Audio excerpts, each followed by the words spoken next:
wonder if everything's coming through. Yep, there's something.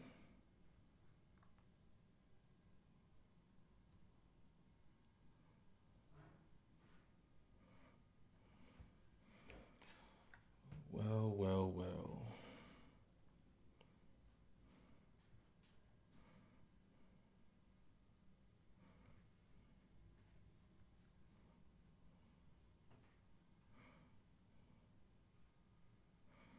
Mm-mm-mm.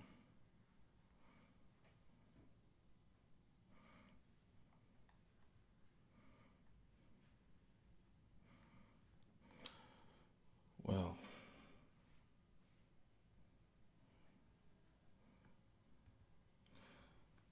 this is more like a definitely like a red wedding. So this is definitely my first stream. I don't know what I'm doing. I just downloaded some stuff. Mm.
So there we go. All right, so we're back. Um, so I just downloaded Streamlabs or whatever. I just wanted. I have so much to say, so much pent up stuff that I want to get through and talk about with some people before I go nuts um, about the current state of politics in in America because I think it's just deteriorated so much in the past few years, especially since your Orange Majesty has come on stage. Um, it's too much. I mean, when you start going down the road of political violence and riling people up to the point, where they're doing all this crazy stuff and it's not slowing down, um, something has to change. Has to change the temperature of what's going on. I mean, we're at a point where we're not even considering each other human. You know, we've fully, as a country, really gotten into tribalism. Um, Us versus them. You're either an us or you're a them. Um, and I am certainly not one of these people that is 50-50 on both sides. There's only the left or only the right and all that kind of stuff. Um, you know, this side says this, that side says that, and then the truth is somewhere in the middle, bull crap, whatever. The truth to me um, is complicated. It's complicated. Um, Honestly, I see a lot more truth on the left side of the conversation than I do on the right. A lot more rationality, a lot more intelligence, I'll say, um, a desire for intelligence, but they don't get it right either. So I want to do more talking about how do we fix this? How do we try to fix this? How do we approach fixing this? What do we do? How do we start to see each other when you disagree so vehemently with somebody? How do you start to talk to them in a way that they're still human? How do you see them as human? On both sides, on whatever side, right? And I think that we really have to get back to fundamentals of what we want out of this whole thing, out of society, because we're trapped on this round ball together. Um, we're locked in these countries together. We have to live amongst each other. Um, and we all are different. We all have different goals, different wants, different desires, different morals, different standards. Um, and we're like sandpaper rubbing against ourselves.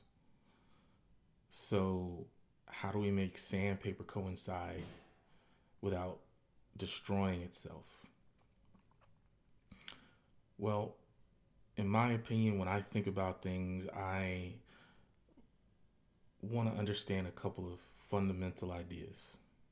Okay. Number one is this idea of utopia, right?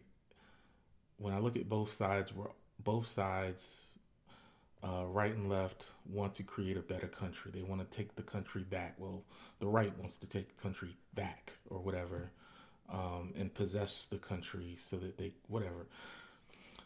Both sides want to make the country into the image that they want to see, and to a certain extent.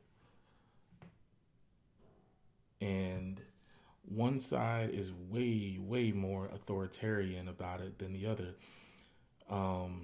The country that one side, the left side, seems to want is one of inclusivity, um, one where people are accepted for who they are for the most part, um, and to make room for multiple paths of being.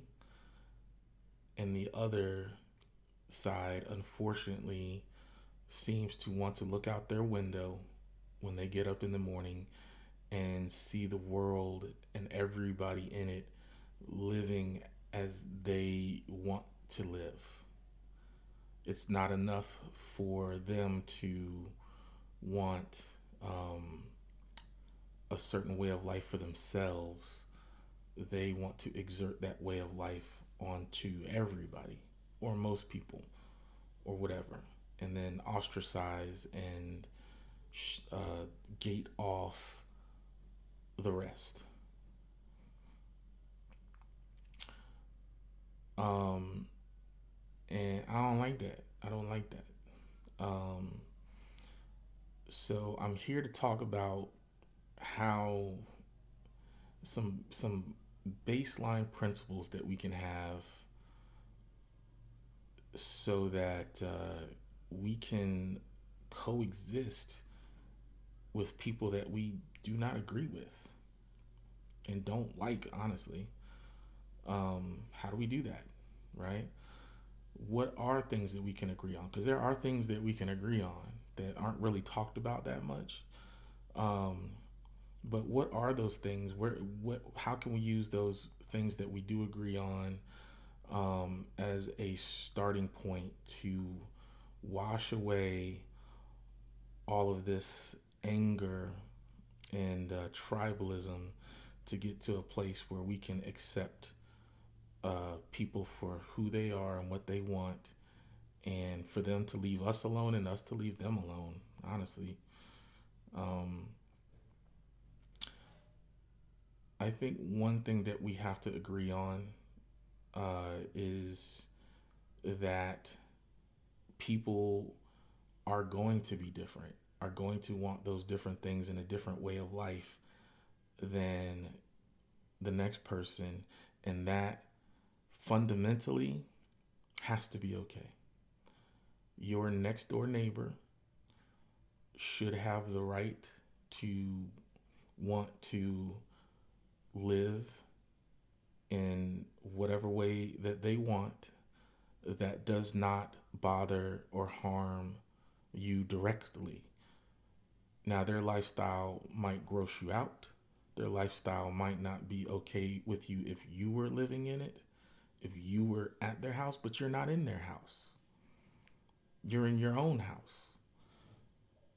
So, where your property line ends until their lifestyle comes spilling over to your property, um, we should all have the mindset that we don't care what you do over there. I don't care what you do in your bedroom. I don't care what you do in your kitchen. I don't care what you do in your bathroom. Don't want to care. Don't want to know. Not interested. I am not interested. You do that over there. I have my own life to live. I've got my own family to deal with. I don't want to be thinking about what you have going on. Okay? As a baseline, stay out of people's business until they make it your business by force.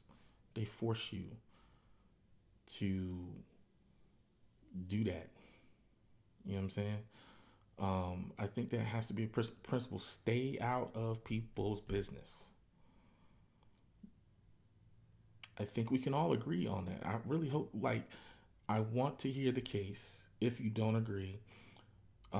Just the fundamental level, all else being equal, why should you be or care about somebody's private business, what they have going on in the privacy of their own home, whatever they want to do? Not that they're flaunting it, not that they're out in the open with it, not that they're marching down the street with it or anything like that. Just why if there's no reason, they if you didn't know about it, you would never know. Give give me a reason why anyone should care, right? Um, and I'm not talking about things that are illegal from a base standard like murder and all that kind of stuff that's depriving people of another person of their personal rights. I'm talking about just if they want to, I don't know, do a headstand for 5 hours while lathering themselves up with hot oil and doing some other weird stuff. Why do you care? If you never knew about it, why do you care? This is the problem that I have with the right, because when you look at the proposals that they have, they care. They judge. They are very judgy as far as it's not right, it's not moral, it's not this, it's not that, and it should be. Why do you care? How does it affect you? If it doesn't affect you, leave it alone for the most part. Unless there's some overriding reason, not that it's not this, it's not that, and you have determined and judge that you don't like it. It's icky. It's this, it's that, right? Leave it alone. All right. Another thing that we have to come to grips with is people's weirdness, as so determined by you, is okay. People, different things make different people happy. If you like to sit at home in the peace and quiet of your own home and read a book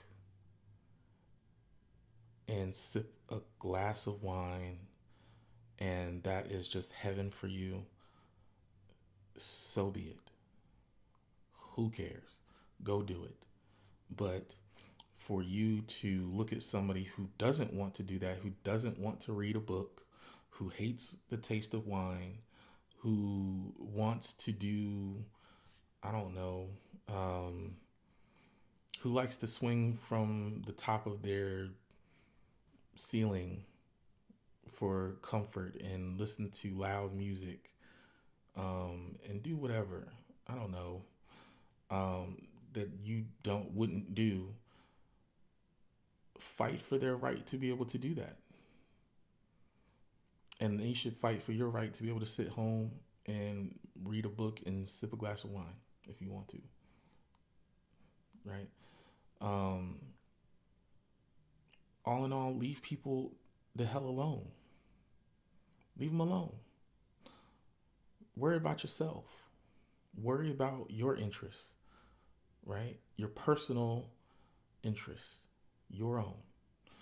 Um, I don't know how we can't all agree with that basic sentiment. These are basics now. There's going to be exceptions, of course. Um, but basic sentiments is leave each other alone. Don't worry about what somebody else has going on or doesn't have going on if it doesn't involve you. If they don't want you involved or they haven't forced you to be involved, leave them alone. All right. Um, I think if we can agree on those basic principles right there, which I think we can, then we can grow from that, right? We can start establishing some different things. Um, so, for example, if somebody is minding their own business and whatever they're doing is affecting you, like, say, secondhand smoke, right? Well, people are going to smoke. People should be able to smoke, but it gets around, right? Other people can start to smell it. It can affect their health. It can affect their kids, whatever, whatever. They also have a right not to smell your smoke. Just because you want to smoke and you should be able to doesn't mean you should be able to blow your lung smoke into somebody else's lungs. They don't want to smell it. And you shouldn't be offended by that. It's your smoke, not theirs. So if you're in the privacy of your own home and your own home is a smokestack and that smoke is blowing onto somebody else's property and into their lungs, then there's a problem. You're violating, what you are doing is violating their autonomy at that point. Just if they were in the privacy of their own home and they're next door to you and they start blasting their music to the point where you can't sleep, that is now affecting you uninvited, right? So when we have those problems that cross boundaries, we need to uphold the integrity of each other's boundaries, right? Boundaries, boundaries. I should be able to do whatever I want within the confines of my own boundaries. That is the difference. That's how you stay out of other people's business, right? Um, Now, if somebody next door is looking into your window and sees you doing a headstand lathered up with oil or something like that, then that's their problem. Close the window, get some blinds, get some shades, stay out your business. Stay out, right? But people don't want to do that. That's where you get the Karens of the world. Um, so if we respect boundaries of the individual, let them do what they want to do while they let us do while what we want to do or whatever, us, them, whatever. If everybody respects everybody's boundaries and then within the confines of those boundaries lets people do mainly what they want to do, um, then that's a goal to strive for, right? We can't have a utopia. We can't have a perfect country because everybody's idea of perfection is different. So we have to strive for what we can reach for, which is happiness within boundaries. Okay. So obviously, there's things that you can't do. And even though we live in a so called free country, you don't have maximum freedom and can't ever have maximum freedom if you're going to have society because you have to also have security. Security and freedom are on the opposite ends of the spectrum. So you have to balance, right? Um, you can't murder people, you can't beat people, you can't, do stuff to other people. You can't go around raping and touching and doing whatever you want to people. Um, but within the confines of your boundaries, you should be able to do whatever you want. And that includes taking your own life if you so choose. I don't think that um, you should be prevented or have your autonomy taken from you if you so choose to take your own life. I do believe it should be delayed, um, just to make sure, but prevented whole cloth and put into an institution and all this kind of stuff. No. Um, when it comes to abortion, I believe based on those principles that uh, people should stay out of people's business when it comes to that. People should stay out of women's and men's business when it comes to that. That's between three people: mom, dad, doctor, and if necessary, judge. Um, but not politician, not voter. The voter's job in that case should be to secure the right of the person to make a choice, to do whatever they want and whatever is best for them. And I'm going to tell you this: if you are a person that values life and thinks life begins at conception and all life is precious and must be preserved at all costs, then you need to carry that thought through because you always run into a paradox where, okay, which life is it that you actually care about? You don't care about the mother's life. You don't care about the mother's pursuit of happiness, the mother's comfort, um, the mother's right to freedom. Um, you only care about the developing life inside of her. And you only care to the point where that life is separated from the mother. After that, you don't care anymore. Um,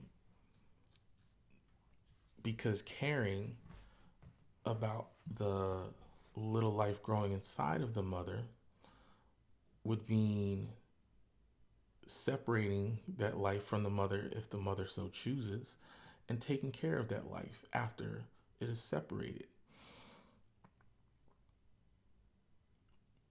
funding and financing that life, nurturing that life as the mother would, or you in your idea as the mother should. Um, People have the right to make mistakes, and yes, there's consequences for mistakes, but that's why we have society, because people make mistakes all day long and don't have maximum punishment and consequences for it, because society steps in and says, whoa, all right, yeah, you might have slipped off, you might have been running down the street and slipped and fell, but we have band-aids for you. We have medical care for you somewhat. We have insurance lined up. Um, Whatever. Like, people skydive, right? Do dangerous activities all the time where consequences death. We drive, 1 ton and 2 ton vehicles at multiple miles an hour every day, that mistakes are made and people get hurt every day doing that, knowing the consequences. If you get into a vehicle and you get on the highway and you're going down the highway, 70, 80, 90 miles an hour, then we all know what happens when that sort of energy gets out of control or a mistake is made. It doesn't mean that we want that to happen, but we know that that can be a consequence. It doesn't mean that we accept death or accept pain and sit on the side of the road next to the burning car and say, well, I knew it could happen, so, this is the consequence, so, oh well. We don't do that, right? We go to work for companies every day knowing that we could be laid off. It doesn't mean when we get laid off, it's, oh well, I knew that when I got hired. It's all good. No, it's not. When you get into a relationship, you know the risks of getting into a relationship with somebody. You can get dumped. You can get your heart broken. Doesn't mean that you want it to or accept that. No. So when those things happen, it's not, we don't take that same attitude towards anything else where there is a risk. And when the worst happens, it's just like, well, I knew the risk when I got into it, so I guess I just have to accept and live with it. No, no, no. Nowhere does that work, right? Um, so I don't know why it would be different when it comes to that. So you also have to think about the life of the mother and the father when it comes to that. When it comes to making those decisions, and those decisions are going to be different. Circumstances are going to be different for everyone. And you may detest the moral fabric of a decision that one person makes over another. But again, mind your business. If you would make a different decision for yourself, then make that decision for yourself. Why force it on someone else that you will never have contact with, never know, never support, never call, never send any money to help them? You will never do anything except vote, forcing them to alter their life and their happiness and their trajectory over a mistake or an incident that they didn't want or whatever. And you will have no ties to them You'll have no responsibility to them whatsoever. Like, it's like you would feel good about, oh, you feel righteous about, oh, I saved lives. And you get to go to bed feeling good about yourself every night for one decision that you made for other people that you will never see and never meet and never be responsible for. Those people go to bed every night hurting, including the life that you claim to save, because now you're in a situation where a child is unwanted. And one thing that I care about is quality of life over quantity of life. Some people will force life no matter what the situation because they deem life is that precious to them.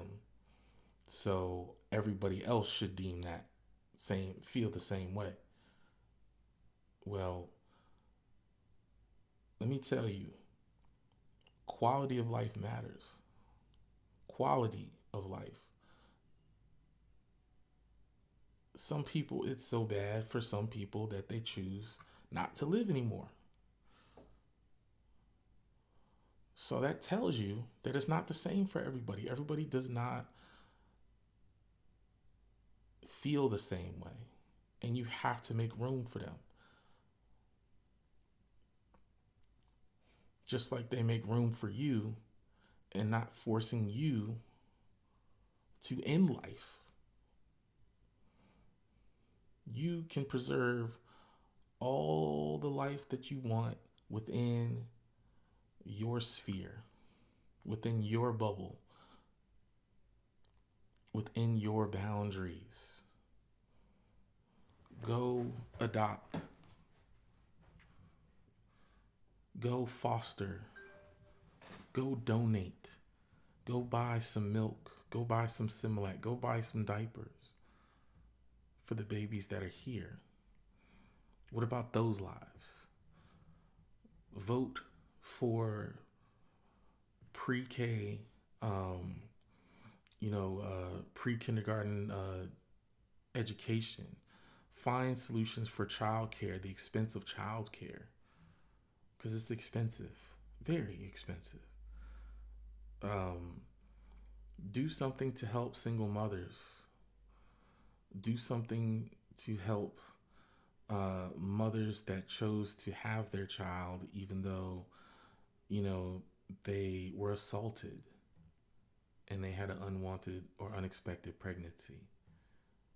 Help those lives that want and are fighting and agree with you,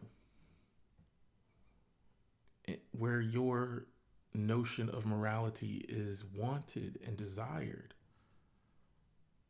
Help them.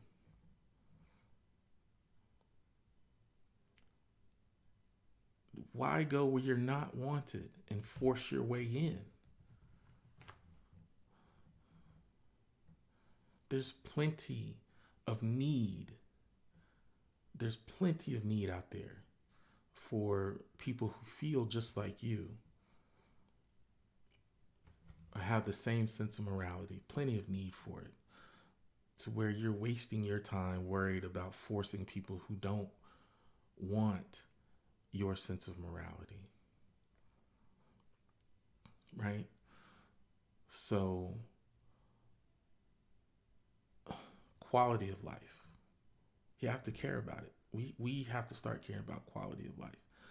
Um, Now, that gets me to another subject where I want to talk about healthcare. Because another retort that I hear all the time is about taking care of other people. Why should I have to pay for somebody else? This and that. It's funny how life matters until it's born, right? Because once it's born, it's like, why should I have to pay for another person's burdens and another person's this and that. Why do I have to do? Then it becomes selfish again. Then it becomes F them until I don't even know, until they get pregnant. And you still don't care about them. You just care about the fetus. But why? Okay. Here's why we should care about healthcare and making sure healthcare is a priority to pay for. Here's why you pay for somebody else's healthcare, because it makes your own cheaper and better. It makes your own healthcare cheaper. It makes your own healthcare better. That's how insurance works. Insurance works based on economies of scale. When you talk about single payer healthcare, when you talk about government paid, not government provided, but government paid for healthcare, which is basically government insurance, it works on economies of scale. You're not getting government run healthcare. Your doctor doesn't work for the government unless you're in the military or something. Um, your doctor works for themselves or the hospital. Okay. Um, and even if it was a government doctor, who cares? It's still a doctor. They still had to go through all the training. It doesn't matter where the check is coming from. That's the point. It doesn't matter where the check is coming from as long as you're getting the care that you need from the provider. We want the checks to be smaller and manageable. So why should you care about or pay for somebody else? Because it makes your own cheaper. Be If you're gonna be selfish, be ultimately selfish. Like, be better at it. I want my taxes to go for things that are going to ultimately benefit me, either directly or indirectly. Right now, I pay X amount of dollars. I pay X amount of dollars for healthcare. If I could pay less and get the same care, why wouldn't I want to do that? Eh? Because what? Because what? There is no reason why not. There's none. So what are we doing? Um, Single payer healthcare is cheaper. It's more efficient. It's going to. Oh, here's another thing about single payer. Because we're not covering as many people as we could for more money, those people who are not cared for through insurance, they're still going to end up at the hospital eventually. Their conditions are going to be worse, which are going to be more expensive to treat. And who ends up paying for that emergency room visit? We do. Taxpayers do. The hospital's not going to eat that cost. And they can't turn patients away. So you put the hospital in a situation where they aren't getting paid directly from the person because there's no system in place for them to be able to pay the hospital. Um, so it just gets billed to the taxpayers anyway, and it's more expensive because the more you wait on medical procedures and you don't have checkups and you don't have proper care along the way, then the conditions get worse and they get more expensive to treat. So that right there is one reason. The second reason is those people that you don't want to pay for, you still have to interact with those people. Um, some of these people are your food servers. A lot of these people are your food servers. Some of these people are your Uber drivers that you don't tip. Some of these people are your hotel service workers. Some of these people are your Amazon drivers. Well, maybe not Amazon drivers. Well, yeah, they have contractors. So some of these people, your Amazon drivers, these are people that you interact with every day. And if they're sick, then that can affect you. Can it not? If they're sick and they have a disease, do you want diseased people fixing your food? Do you want diseased people handling your packages?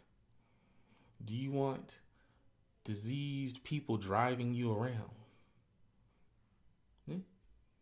Where you don't have to. Even if I were to say, hey, doesn't it sound nice to pay a couple of extra pennies so that you know every single person that you interact with has access to health care so that they're not sick and diseased and contagious? Hmm? This is what I mean when I say if you're going to be selfish, go all the way. I don't want diseased people helping me. I don't want diseased people coughing in my food. I want healthy people fixing my food. I want healthy people working at the grocery store. I want healthy people working at wherever that I interact with. So I don't get sick and have to go to the doctor and miss days of work and feel like crap. You know what I mean? That's worth more money to me. If I could pay a subscription to say, hey, if you upgrade your health insurance to the community plan, nobody that you interact with is going to be lacking in healthcare. I'm gonna be like, yeah, I'll check that box. But guess what? It gets even better. You know why? Because if I check that box, it actually lowers my bill. That's called single payer. So, what sense does it make to not provide for somebody else's health problems? Well, when you go through it, none. So I want you to be really, really selfish when it comes to this stuff. You don't want to be served by sick people, right? So we want single payer healthcare. We want what the Scandinavians have. We want what the UK has. We want what Canada has. Give me some of that. So that if somebody has a toothache or halitosis or whatever, they're not breathing all over my food. And I know they're not because they have health insurance and they can go to the doctor. Oh, yeah. That leads into something like, say, paid time off of work, right? Because if they don't have any paid time off of work and they have health insurance, they're still not going to go to the doctor. So, yes, check mark the vote. Hey, you have paid time off, you have access to go to the doctor, uh, you have health insurance to be able to pay for that doctor's visit. Please go. Please go. So when you come around me, you're nice and clean and healthy. I don't have to worry about that. I take that off the table. For me. For me. See, you can't be so selfish that you only want for yourself and don't care about everything else that you interact with. If you want to pay less taxes, okay. Well, are you willing to give up the quality of your roads so that the roads have potholes in them? So that when you drive your car, it tears up your suspension, so you have to spend hours and hours at the mechanic and thousands of dollars at the mechanic getting new tires, new suspensions, all this kind of stuff. Because you wanted lower taxes, you saved enough on your taxes to afford that new suspension. No, it's cheaper to pay a little bit more in taxes to have nice smooth roads so that you can save money elsewhere where it counts more. That's the point, right? So be if you're going to be selfish, get good at it. Be smart selfish, right?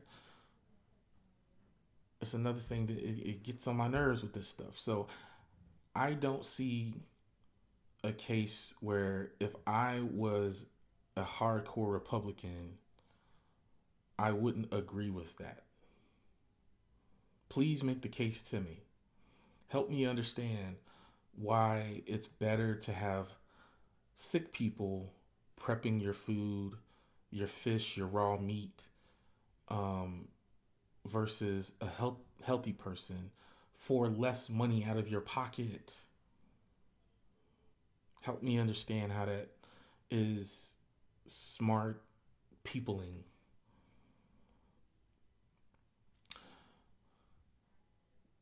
Okay. Um,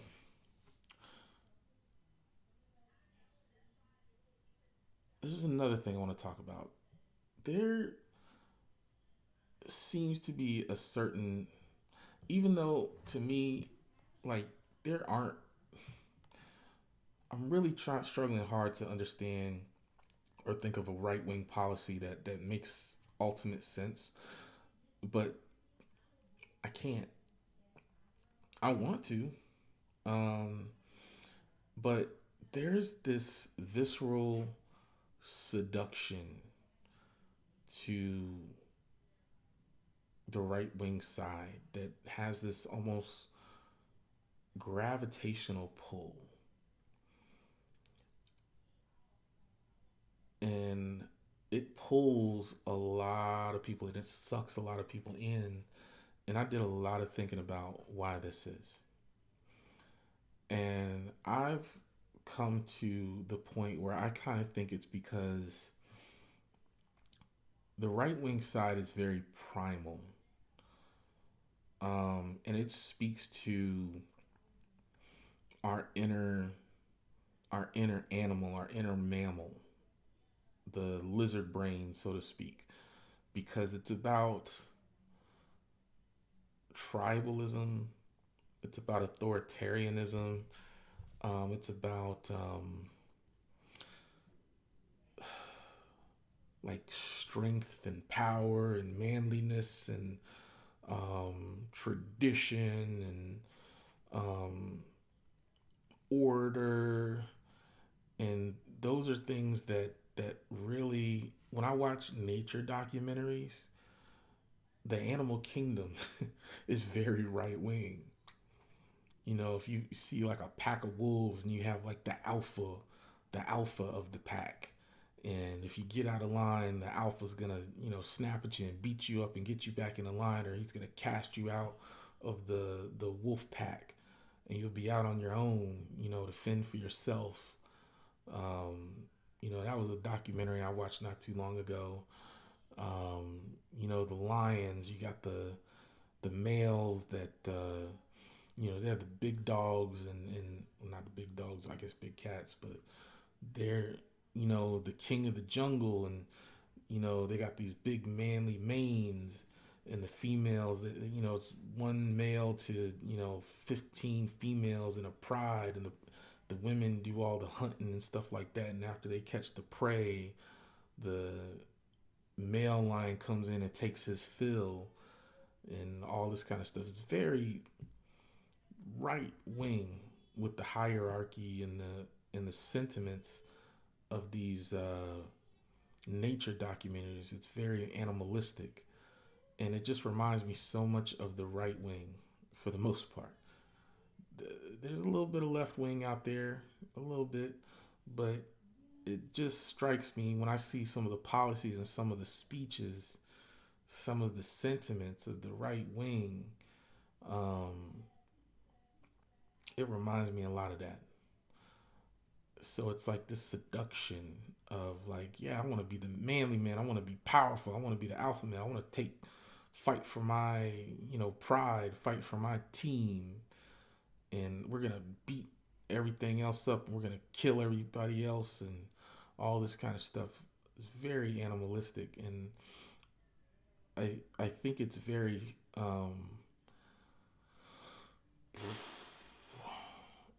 what's the word? Mm, instinctual. Very instinctual. triggers the instinct of people, because at the end of the day, we are animals. We are animals. Um, not in a, and I'm not saying calling us names or anything like that, but it's literally true. We're an animal, just like all other animals. Um,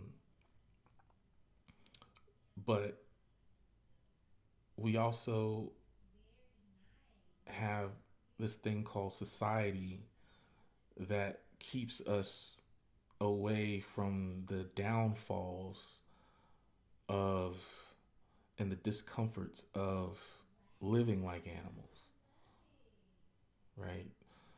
And right wing politics do not coincide very well with that type of stuff, because it leads to tribalism, it leads to um, lying, it leads to sneakiness, it leads to cutthroatness, like Game of Thrones esque, might makes right, um, power for power's sake, all of that kind of stuff. Just look at it. Look at Trump, man. Like, look at how look at how the right wing like follows this person like Pied Piper. Like, oh, we have to swear fealty and loyalty to the master, um, in order for us to, you know, get a little bit of power for ourselves. And like they hook to this person, they hook to this orange man like a little feeder fish to a shark when it's swimming.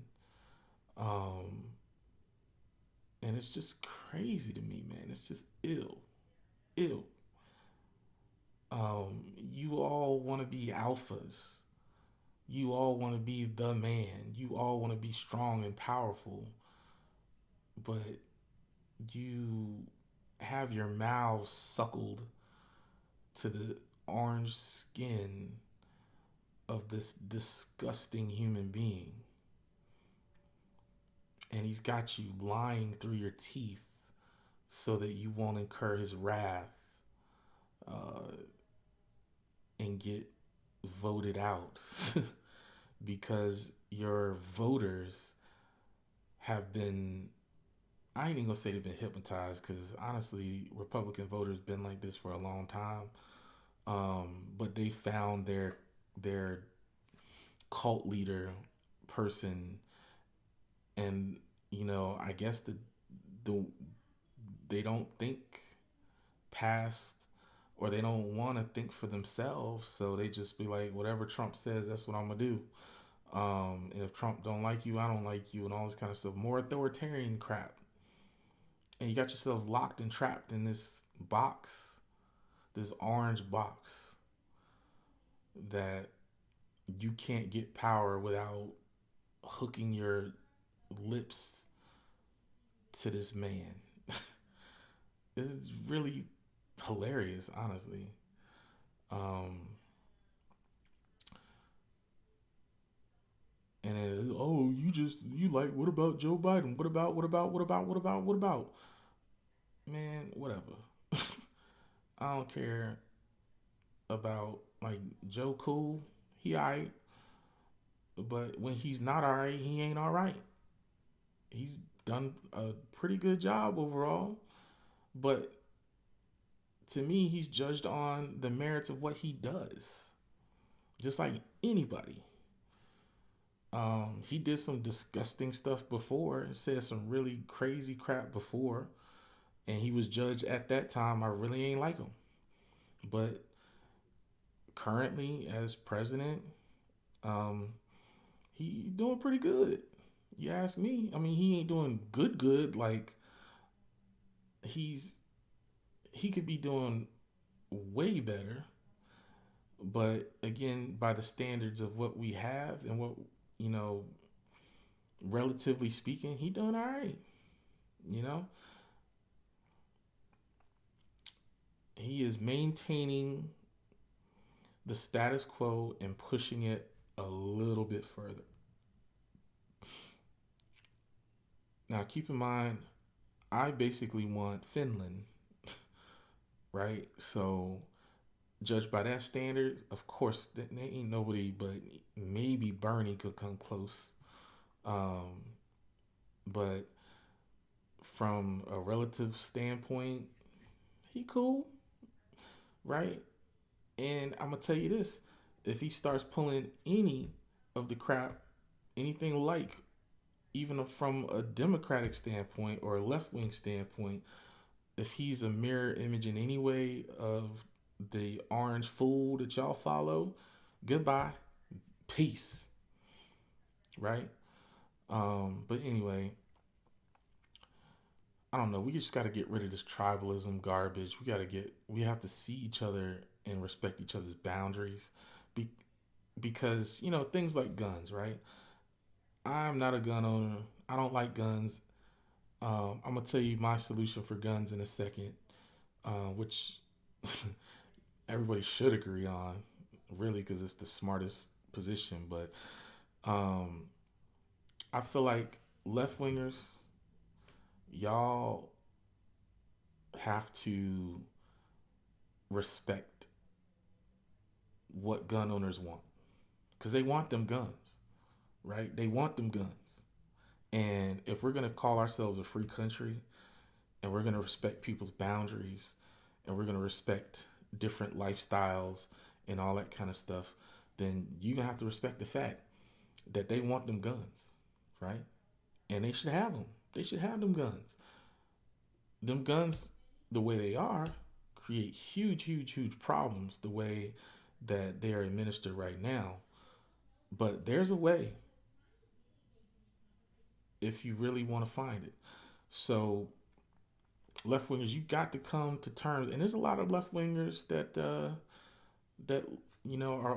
totally fine with the way things are with guns, honestly. But they've made the calculation that freedom is going to cost lives.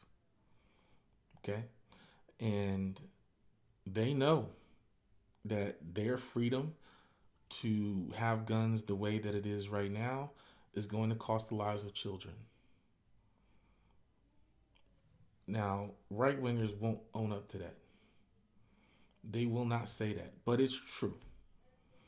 The numbers say it's true. Your right to bear arms the way that it is right now is going to cost the lives of babies and children. That is the cost. Any freedom that we have is going to have some sort of cost. Um, that is one for guns. Children are going to get shot and killed and maimed and hurt and paralyzed. It's going to be blood for you to have your right to bear arms as it is right now. And you gotta, if you really want that right that bad, you have to be okay with that. Just say it. Just be, it is what it is. You can't refute it. You cannot have unlimited access to weapons in a country this big and no child ever gets shot. Not going to happen. So you need to be real and stand by that. Okay? Just like we can make the same argument for cars. It's not an odious argument when you put it in that light. If we're going to have the freedom to drive, then children are going to die for that freedom, right? There's things that we can do to mitigate it and lessen it as much as possible. But freedom has costs in blood. It just does. Because of what people do with freedom, because mistakes, because we're human, because whatever, right? So we need to be real with that.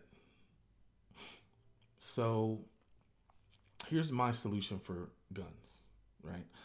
And I understand how unrealistic this is, especially with the way, I mean, the cat's out the bag, the genie's out of the bottle at this point with guns, whatever. But if I were emperor of the world, and I wanted to ensure maximum possible freedom with maximum possible safety with weapons, then I would just do the military model with guns, which is they are locked up at the point of use where they are going to be used, which is where do people like to use guns or want to use their weapons? To actually shoot them, to actually utilize them, not for protection, but to actually utilize them. They're going to be at the gun range and on the hunting grounds. So if it were up to me, I would have gun lockers um, at all gun ranges and at all the hunting grounds, and that's where guns would be stored. And when you get there, you take the gun out, you use it. When you're done, you could put the gun back in the locker, you leave.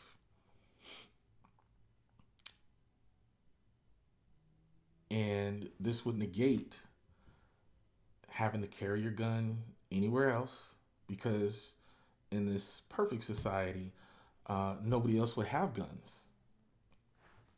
So you wouldn't need to worry about somebody breaking into your house, um, armed and all this kind of stuff. And you have to have a gun right there to repel the invaders and all this kind of stuff and all this cowboy crap. Because there wouldn't be guns out on the streets. They'd all be locked up at the range where you actually want to use the gun. Um, that way you can shoot as much as you want. Shoot it as much as you want.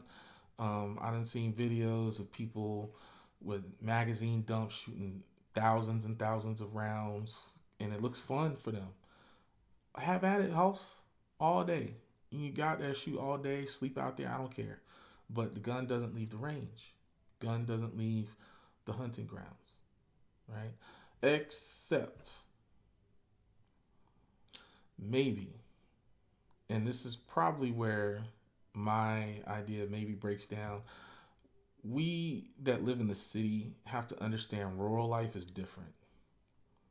Okay, it's very different when you don't have 1,000 people stacked on top of you. If you're living in a rural area or a farm or something like that, you have natural threats. You got bears, you got wolves, you have, stuff like that, um, where you might need to be armed, right? And you can't exactly just have a hunting knife for old grandma um, to take down take down a grizzly bear or something that's approaching, right? Um, so you get an exception there. Maybe there's a gun type that works in that instance um, that maybe could be allowed. Um, but far as 30 plus rounds, semi-automatic rifles, um, I would say guns that are designed to shoot humans. Um, I would definitely keep those to the range. Um, I think that we wouldn't be able to if you had, say, only shotguns were allowed or something, right? Or uh, 22 caliber rifles, um, something like that, with like a 5-10 round magazine or something like that, or bullets were regulated or something like that. And you definitely, if you had a situation you couldn't do too much damage, I don't know. Better people than me would have to think about it, but all the heavy firepower would definitely be locked up at ranges. So, just how I feel about it. But again, that's an example of me caring about the lifestyle and the happiness of somebody who I don't personally agree with or want their lifestyle for myself. You want this, let's figure out how to get it in a way that doesn't harm everyone else. That's like the goal, right? Um, Abortion does not harm everyone else or anyone else. It only harms one entity. If you want to consider that a life, it only harms one entity, um, and that is debatable. Um, it is scientific fact that it cannot feel harm up to a certain point. Um, and those that feel a certain way are going to have to come to terms with that because it's true. Um, and that developing life is a parasite on another developed life. And if you care about life, then you got to care about both. That's another thing that you can't get around, and you're gonna have to deal with that. Um, but anyway, these midterms, man, this is funny. um, Another funny thing about wingers is they love to spend time in Fantasyland. All I heard about was red wave, red tsunami. Oh, it's gonna be this, it's gonna be that. Why are you predicting? Like you as excited and predictive as you want to be doesn't mean that you're affecting anything. Like you can get up here and say, "Oh, the Senate is gonna be red. The House is gonna be super red, and they're gonna win, 30, 40 seats, and they're gonna flip everything that they touch, and it's gonna just gonna be so awesome." You're jerking yourself off. That's all you're doing. You're not getting anyone additional to vote that wasn't already going to vote. In fact, you're probably suppressing the vote because I'm gonna tell you this is anecdotal, but I know a lot of people feel like this. When I was in line to vote, the lady behind me said, "You know what? I could be in my house, in my pajamas, in my bed, eating ice cream right now, but Lord knows I gotta every time I gotta get up and vote because some crazy dude. I gotta box out some crazy dude again. Boy, if I could just feel comfortable and sit down in my house in my couch, I certainly would. But Lord, I gotta get up and vote because these crazy people out here. You're actually by saying it's gonna be this absolute blowout, you know, this and that. You're hurting your own side. Like I don't understand. Like, what do you think that you're accomplishing by saying, "Oh, it's gonna be such a landslide and everybody's this and that"? Like, why? For what? But I mean, keep doing it. I guess. Just gonna keep getting laughed at. But I mean, a lot of y'all don't have any kind of shame anyway. So, kind of funny.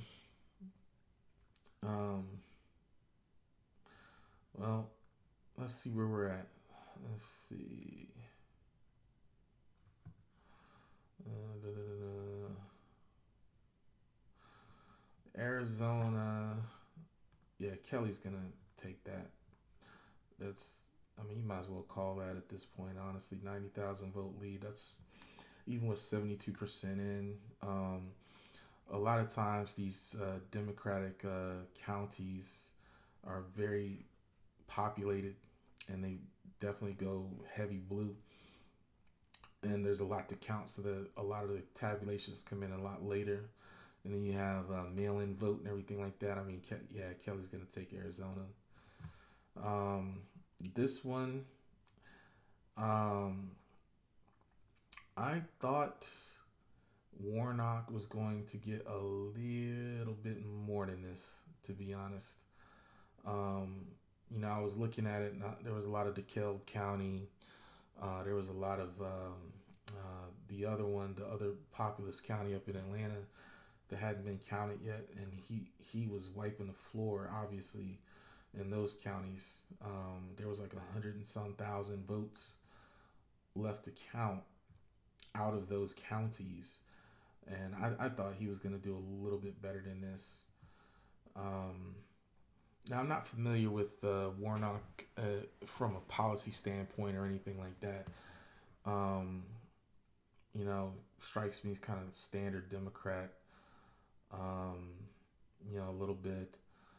Uh, Probably, I would venture to say, probably more on the conservative side of the Democratic side, being a preacher, but who knows? I don't know. I don't know. I'm just talking outside of my neck. Um, but this is the stuff that I'm talking about, Republicans. Why? I understand from a strategic point why you would want to vote for Mr. Walker here, but come on. Come on. What are y'all doing? Why him? Why him? Why did y'all do that to yourselves?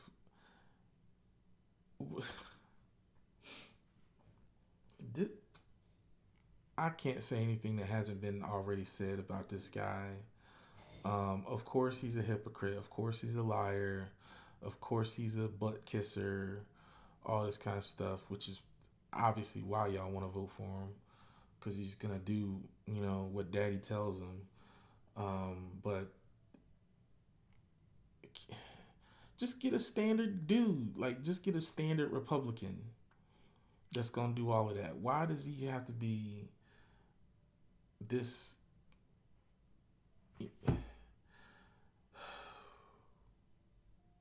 It's disappointing because it's like he's so far gone, so far gone. He can't string two words together, and it just represents poorly on government as a whole, like trust in government. Like already we can't get really who I think should be our leaders in Congress, like scientists. Why aren't any scientists running for Congress? There's answers to that. I've got answers to that. But no scientists, you won't catch them running for Congress. The closest you got is Mark Kelly, the astronaut. Um, but you don't have scientists. You don't have like professors running for Congress. I mean, you have Congress is like a it's like an ego fest. It's like the only people that you can really get to go and put up with the rigors of running for Congress. You're scraping the bottom of the barrel. Scraping the bottom of the barrel. I mean, every once in a while you get somebody that looks like, that's a really smart person. Um, that isn't like an egotistical um, doofus. But where are the people that score super high on tests? Like where are the people that can write papers, um, or conduct studies, or like won a Nobel Prize or something, um, or even got a degree in political science or like a master's in political science or something. They don't run. Uh, where are the architects? That know how to build a city infrastructure, or um, like you just have lawyers is I guess the most professional. Uh, like, I don't get it. Well, I do get it. I'm sorry. Let me take that back. I get it. But, like, why? Why? Like, Walker? Entire state of Georgia. Not one, like, political scientist wanted to run. So it's like we've come down to basically high school popularity contests because he played football. Um, like, we need smart policy. We need people who can think a couple of layers deep when it comes to writing law. We Our planet is like drying up. Like, the Mississippi River is gone. um Gone. We have to do something about that. France just enacted a law that every parking lot needs to be covered with solar panels.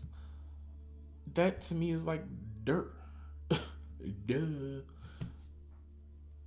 Like, in a couple of years, there's not going to be ice in the Arctic Ocean. Um, Snow crabs have disappeared from the Bering Sea. Like, we need smart people to tackle this stuff, Republican or Democrat. Like, I'm I think Warnock is you know, he seems like a nice guy, right? Seems like his heart is in the right place to me. I haven't heard much about him, good or bad, but just hearing him speak seems like a pretty competent person. But he's a preacher. I guess having a preacher in there is good if the legislation at hand is maybe like healthcare and we need somebody to care about people empathetically to say, like, yeah, people should have healthcare or something. But uh, he's a preacher, right? Like Reverend Warnock. I don't I don't want him writing climate legislation. I don't want him dealing with taxation, especially because we have a deep issue with churches and politics and nobody there to stop it. The hate preachers and everything like that. Nobody's there to enforce the separation of church and state. Um, I don't want a preacher in the Senate. And I damn sure don't want Herschel Walker anywhere near the Senate. Like, you have a race between a preacher and a football player. That's crazy to me. Like, where are the political scientists? Where are the people that are professionals in the arena of making policy? Why don't, like, I understand why. I know why. This politics in the way that it is now is a game for narcissists. It's a game for people who have no shame or little shame. It's a game for people who have ultra thick skin, right? And I don't want to care how thick your skin is. I want a specific job done. I want the person who has studied this their whole lives and lived this and prepared for the ins and outs of this to be in there. I don't care if you're the best speech maker. I don't care if you're the most famous. I don't care if your heart is in the right place, really. I mean, I'd rather that than not, but at least we can get that. Um, I want people who are capable of understanding and writing good, smart policy, who can understand 2, 3, 4, 5 layers deep of the consequences of what they're doing and what they're voting on and what they're writing and what they're pushing for. Like, we should have, again, healthcare should be like a total non-issue to me. Um, Climate change, like, we got out of the Paris Climate Agreement, which was barely anything. Like, I mean, there's so much to do, so much work to do, and we're basically in a high school food fight because of all these narcissists and bowing down to narcissism and self-promotion and, trying to hurt people and get back at people and all this crap. Like, I want solar panels on like as many roofs as possible. We're getting electric cars everywhere. They're going to overwhelm the grid, which means that we're going to have more reliance on fossil fuels. It's on the way. I mean, I have a Tesla, um, and it needs charging, and I'm going to plug it into the wall. My job is to off offshore, I guess, the burning of fossil fuels to the grid. Now it's the grid's turn to get that energy from a renewable, or at least a non-destructive source. Tesla is selling like hundreds of thousands of millions of cars, um, all with batteries that need charging.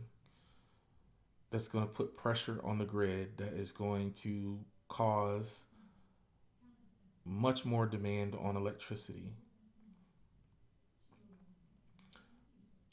We need smart policy to make that extra demand come from renewable sources: geothermal, hydro, uh, solar, wind, offshore wave power, all this kind of stuff. The energy, like, energy is such a fundamental commodity that if we controlled it, if we had like control over it, over the renewable side of it, number one, it would boost us so much as a country to have excess energy to where we can make it cheaper to produce, which would take a lot of burden off of a lot of things, which would actually reduce inflation because energy is one of those fundamental things, where people wouldn't be crying about gas prices all day long. Um, I mean, we need that smart policy to make those types of investments into the future. Um, like I said, the Mississippi River's dried up, man. It's almost gone. Like Lake Mead, almost gone. Almost gone. We are at the precipice of water wars, wars over water.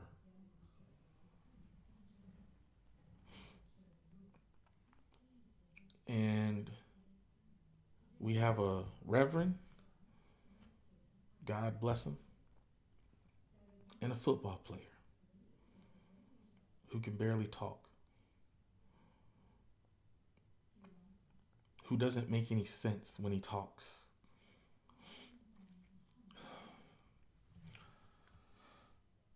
Anyway, Nevada. Um, Somebody else has some hope for Nevada. Um, I guess it could turn around. 22 grand is a pretty good lead. That's gonna be hard to make up, honestly. Um,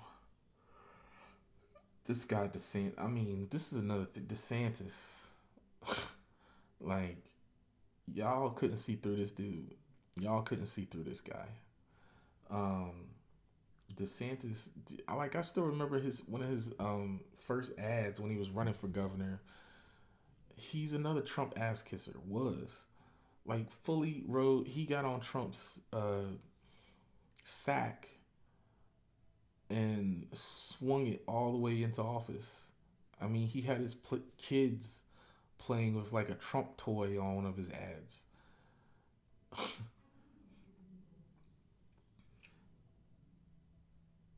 And all he does, he's a demagogue. Like all he does is stunts to increase his own political profile. Um, like this whole what is it? Critical race theory sham that y'all fall for. Like it blows my mind. It blows my mind because you don't even know what critical race theory is.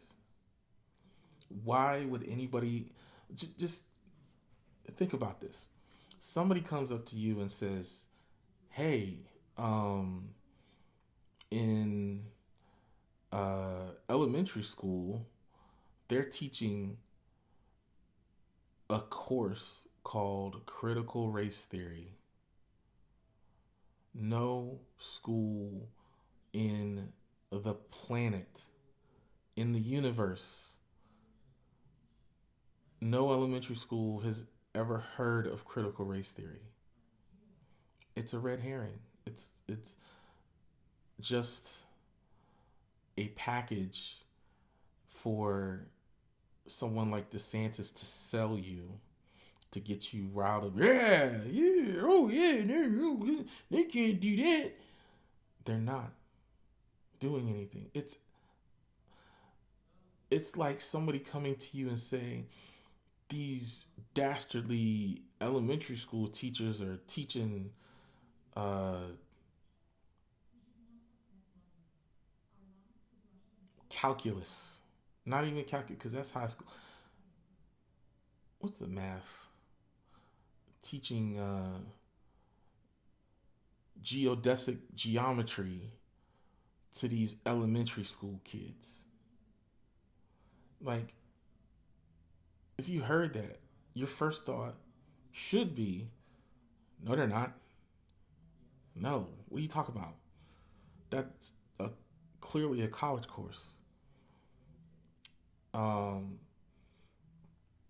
but y'all heard it and sucked it right on down, got riled up about it, and increased this man's political profile while he sold you an empty box to get mad about. So you banned something that wasn't even going on. Um, Everything that he does is like an empty stunt. An empty stunt. The fight with the schools, like, so that he could seem like a fighter. Fight who? Why do you? Why do you want to make the schools an enemy? Why do you want to make school teachers an enemy? like who is so vacuous and stupid. It's hard to elucidate.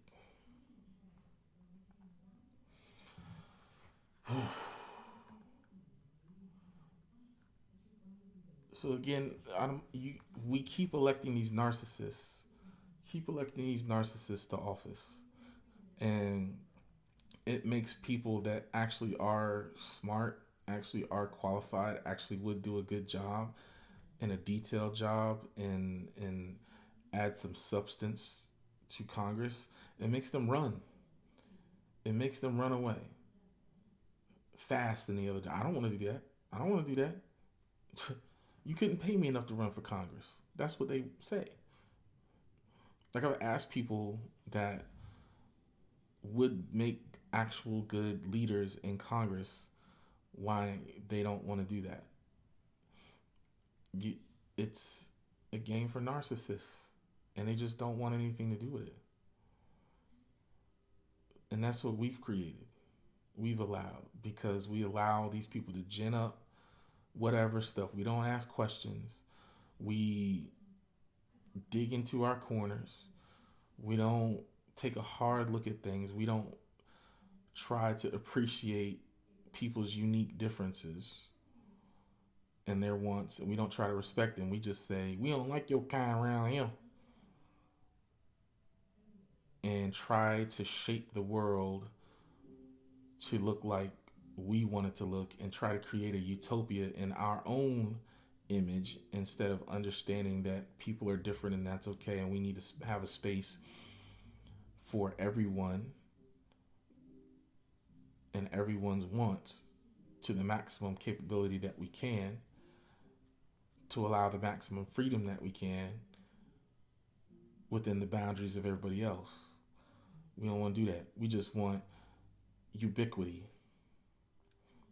We want to run everybody, have everybody run like we want them to run and step on them and don't care how they feel about it. We want everybody to like country music. We want everybody to hear our rap music. We want everybody to like the drinks that we like. We want everybody to live the life that we want them to live.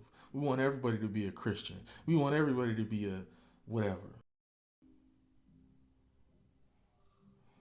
And here we are.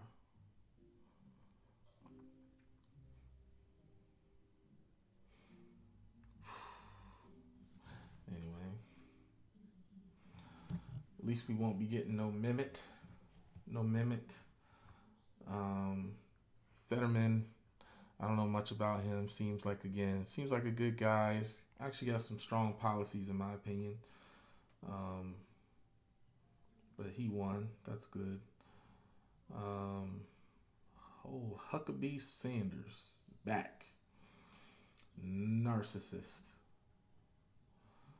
Um, eh. Anyway, I don't know. Politics makes me sick. It really does. Um, you know, I've wanted to stay away from it all this time, but it's just gotten so crazy where I have to add my voice to the chorus, even though nobody's listening. Um, but I had to get my stuff out there. I had to get my thoughts out there. Maybe somebody will take me up on it, have some conversation about it, because I need to talk to somebody. I need to hash this stuff out, because we are in crazy town. We're in crazy town, and we've honestly been on the way to crazy town since Palin. Maybe even before that. Probably honestly since Reagan, I guess. But we're here. We've arrived. Um, yeah. I want to understand why Republicans Republican. You know, why do y'all Republicans so hard? Why do y'all do that? Um, how can we step back from the ledge? How can we get back some sort of humanity for other people that we don't agree with and don't necessarily look up to or like, or who aren't like us? How do we stop talking about red herring bull crap like trans? Um, why can't we leave them alone? Hmm? Why can't we leave trans people alone? Why can't we stop with this troll culture of poking fun at like woke? Y'all ain't tired of woke yet? Yeah, that ain't played out. Y'all ain't tired of always hearing about, oh, this is woke. This is woke, go broke. Y'all ain't tired of that yet? That hasn't played out. Like, I want to talk to some people about. I want to talk to some Republicans about this, man, and not in a contentious way. Like, I do honestly respect that y'all want what you want. You like what you like. It's different from what I like, but that's okay. I want you to have a space to play. But I want you to give everybody else a space to play too. Um, and not this, oh, well, leave the country crap or, split the country in half. We can all have our little spaces to play right amongst each other. Okay. But I want some Republicans to come here. I want some right wingers to come here and let's talk about it. Let's figure this out amongst each other. Um, I'm fully capable of getting along with Republicans. Um, I work with them all the time, talk to them all the time, professionally. Um, and, you know, I believe that the policies that Republicans hold are just odious, but I think that they think that they're doing the right thing. Um, I think that they are the hero in their own story, and that's something I can relate to.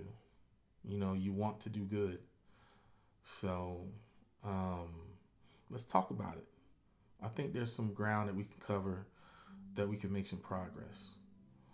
Um, Lefties, let's go. Come on, cause we got some stuff to talk about too. We got some stuff to hash out too. Um, but I want to understand some stuff. I want to hash out some stuff. I want to have some conversations. So let's go. Let's figure this out. All right, guys. I am out.